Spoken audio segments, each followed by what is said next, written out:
மிக ஆடம்பரமான சொகுசு கப்பலுடைய பயணத்தை பத்தி பெருமையா பேசியிருந்திருப்பாங்க. ஆனா டைட்டானிக் கப்பலை கட்டும் போது சில தவறுகள் நடந்திருக்குன்னு 40 ஆண்டுகளா அனுபவம் உள்ள இந்த கப்பலுடன் கேப்டன் ஸ்மித் கூட தெரியல.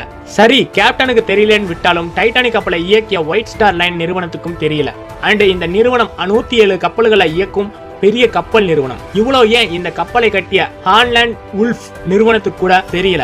இவங்களும் 500க்கும் மேலான கப்பல்களை கட்டியிருக்காங்க. டைட்டானிக் கப்பலை 1909ல கட்ட ஆரம்பிச்சாங்க. அண்ட் இதை கட்ட 2000க்கும் மேலான தொழிலாளிகளும் 26 மாதங்களும் எடுத்தது. இந்த கப்பலை கட்டியவுடன் இது சரியா மிதக்குதா சோதனையிலும் தேர்ச்சி பெற்றது.